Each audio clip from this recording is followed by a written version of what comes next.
Now comes the part that a lot of people are afraid of. It's the actual rhinestoning itself. And honestly, it's nothing to be afraid of. It's really simple. First, you have to figure out how you want to rhinestone. For some people, it's about following a pattern that's already in the dress, or a costume, or a bra, or backdrop. I don't know if you've noticed our backdrop. I've never had to compete with a backdrop before. You want to have a plan to where you want to put these stones. So I'm going to show you a few examples of what that means.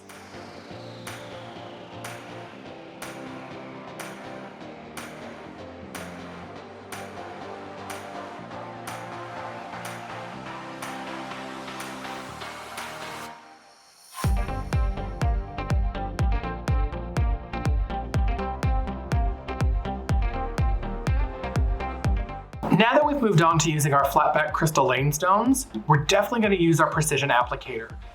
And we're going to apply directly to the fabric. Now that's going to scare a lot of people. It shouldn't scare you. You just have to understand what you're doing first. With this fabric, we have a very heavy repeated pattern. So it can make it very easy to do what's called a scatter stone, which is where you find a place in the repeat to put every stone. So in this, you could choose to put a stone in every other dot.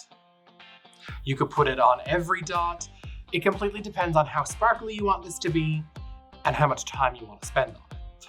It can be very easy to overestimate or underestimate the amount of materials you'll need. So if you're going to do this type of stoning, I definitely suggest having extras. Now, a lot of people can find this very overwhelming. It's a lot of pattern. A lot of people won't necessarily see the immediate impact, and they work well that way. If you're going to do that, this is your best bet. This might look weird, but hear me out. It actually helps a lot of people.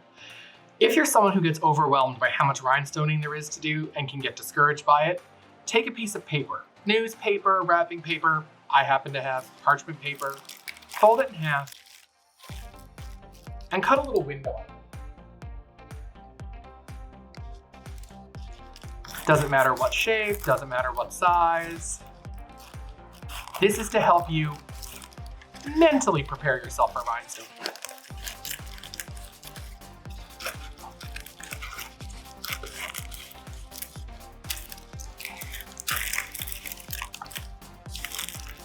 Just work on the section that you see in the window. Just focus on the window. You won't think about how much there is left to do. You'll see the immediate success you've had in that little window. And then you keep going. It's an easy way not to get disheartened when you're rhinestoning, and it's also an easy way to make the time pass a bit more. You see your success much easier this way than just by looking at the garment as a whole.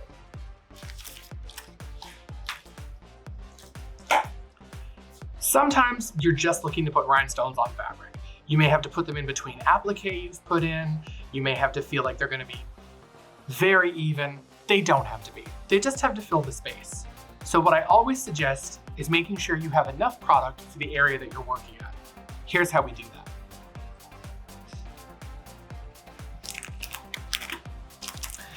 These are how you get your packages of stones from Crystal Lane.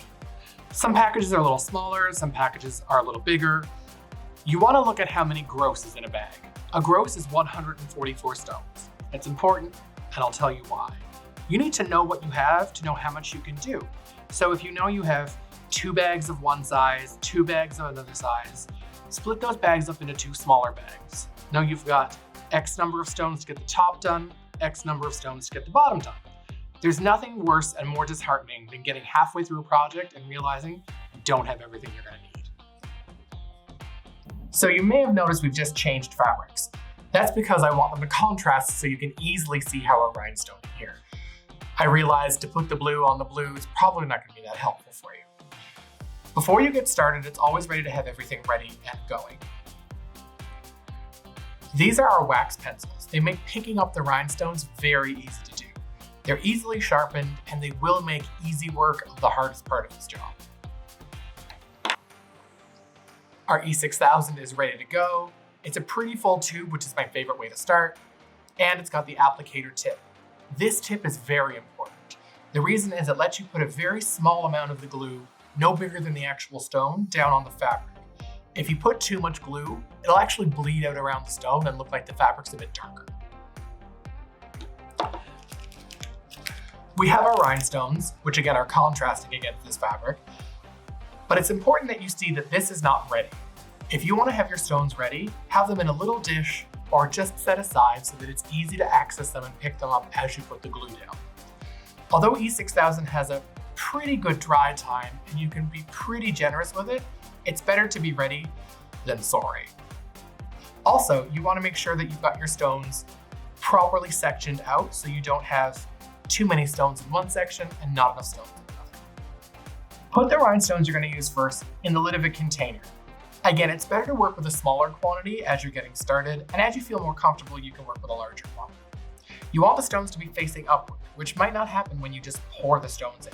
Give it a shake. The flat bottoms will naturally want to turn upside down. Then comes the gluing. Don't be scared of this, just be aware of this. With this particular type of applicator, you do get a little bit of squeeze out. So be prepared to squeeze to do maybe 2 or 3 dots, and then know that you might get 5 dots worth of glue. Let me show you what I mean. Also, make sure you've got this tip handy. As you can see, I've already got glue coming out from the last time it was used. This happens. I haven't actually put any pressure on the bottle yet. This is what I mean by squeeze out.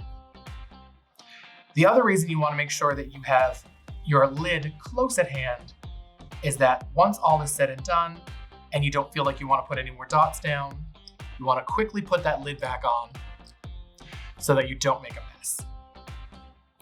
Like I said, you've got some good work time with this, so don't worry about how quickly you're getting the stones on. Using your wax pencil, touch the top, the sparkly side of the stone, and place it on top of the glue. Now they may want to stick down. You can use your finger. Don't be afraid of it, it's just glue. And if it's not sitting perfectly, use the other side of the pencil just to center the stones. Work your way through them, and then once everything is down, have a look.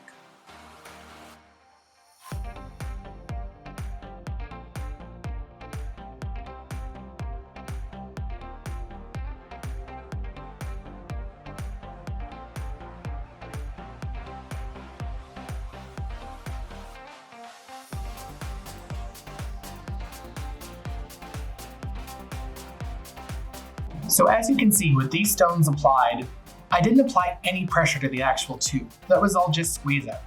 And this, which was my first dot from that squeeze out, there's way too much glue there. Again, if you have something that's a fairly fresh tube and you've squeezed out before, when you open it, you might want to have a scrap piece of paper around just to get that first blob of glue before you actually start applying to your fabric. But this is just a lesson learned. Again, if people just see that one excess piece of glue, we've done other things wrong in every other way that they're just seeing a little bit of glue. You may notice we also have some strings along here. That's absolutely fine. Once the glue is set up, we can go back in and either use a fine pair of scissors or brute force, and we can get rid of those threads. Don't worry about it, don't stress about it. We'll take care of it in the end.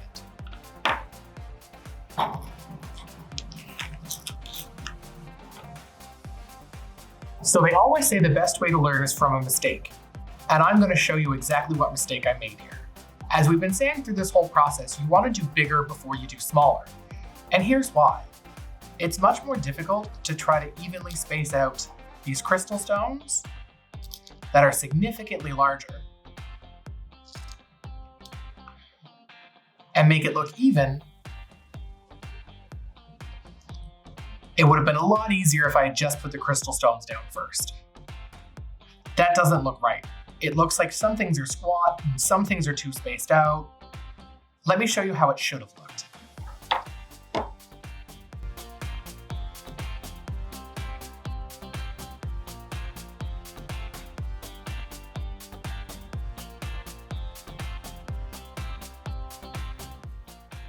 So you can definitely see the difference between the two of these. This is much more even, much more regimented, and this is a bit helter-skelter.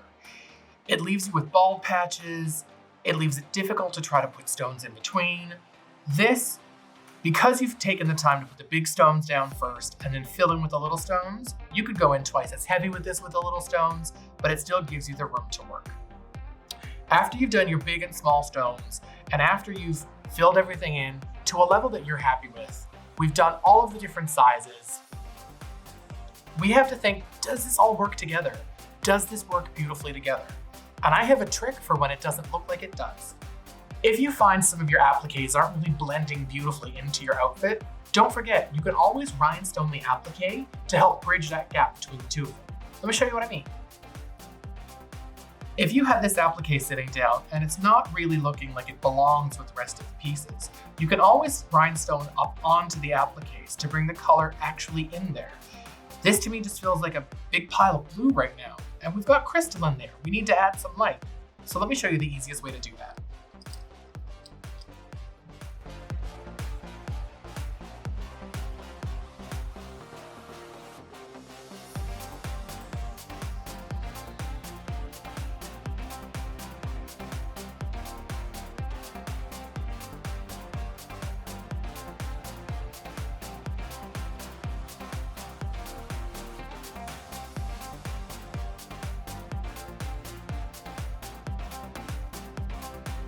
So all I've done to this one is add 7 of our regular large crystal stones into this applique.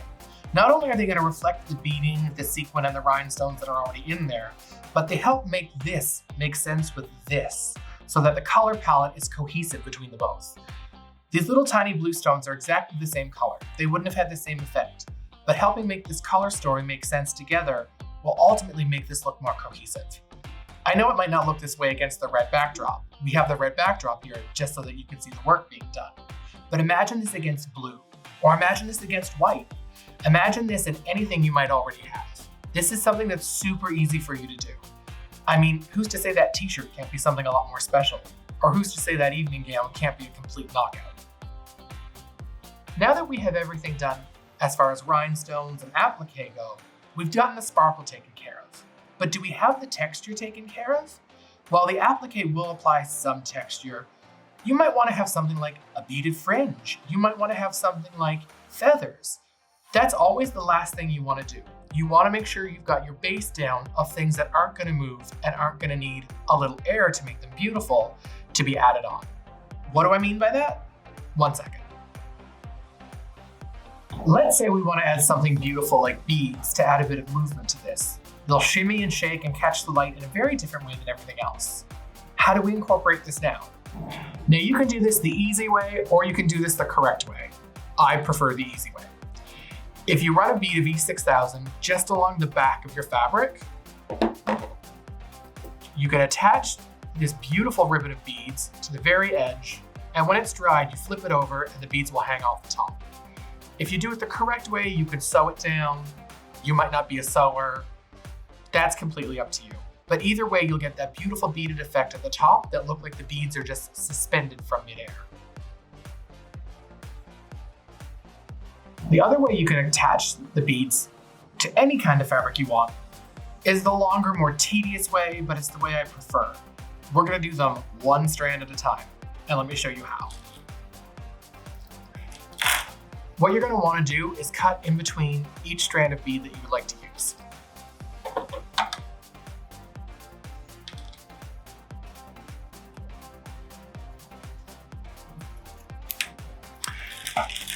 Now, because we've actually cut this bead off of the tape, there's a little piece of string that was actually holding it all together up in that tape.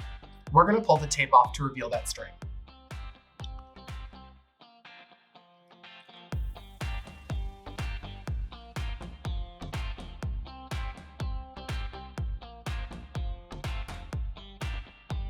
So we're gonna trim the tape that's around the bead off. These beads are actually sewn to the tape, so they'll stay together as long as you don't cut the beads all the way off the tape.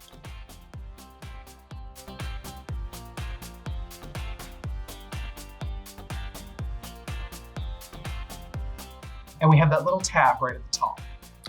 We're gonna put a drop of our E6000 down, and again, be cognizant of squeeze out.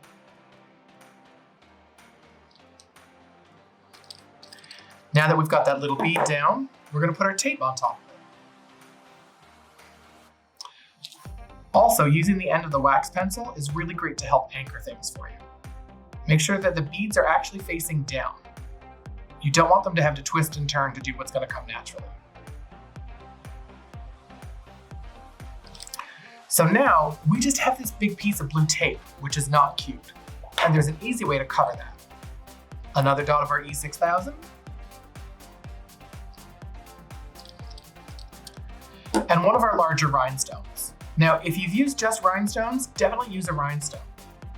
But if you have something super fun, like this rhinestone tape that we have, you can always snip one of these guys off and use that to cover everything up. It'll actually look like the bead is coming out. It's totally up to you, but I'll do one of each so you can see what they look like.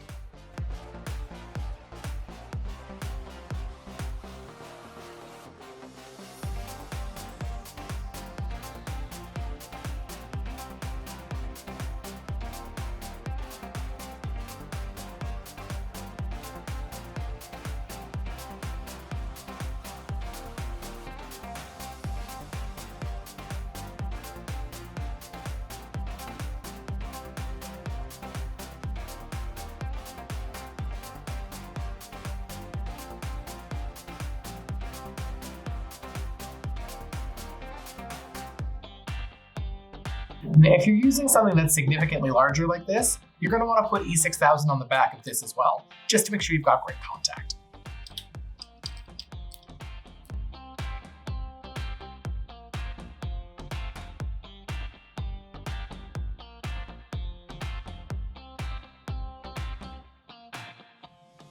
So there you go, 2 different ways you can attach these beads. If you want to do beading the traditional way, you would literally have to sew and stitch each one of these beads on, which is something you can choose to do. I unfortunately don't have that kind of patience. It's the easiest way to get this beautiful look. Now this might be more for the look you're doing, this might be more for the look you're doing. And don't forget, if you have little bits that are sticking out, you see it because it's a contrast fabric. If it's not absolutely perfect, but you're doing it with coordinating colors, it hides a multitude of sins.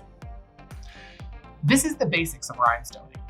Once you've mastered these techniques, it's really not hard to rhinestone. Don't forget, whether it's adding applique, individual stones, or beads, start big and then get smaller. Don't get ahead of yourself, and all of the things that add texture are the last things you should be doing, like things that dangle or things that have feathers. Anything that might get in the way of the glue. Once you've figured all this out, the rest is up to you. It's your own imagination, and we can't wait to see what you do with it. Make sure you tag us at John Bead Craft Outlet. We want to see what you've done with this. Have a great day and we'll see you again soon here at John Bead.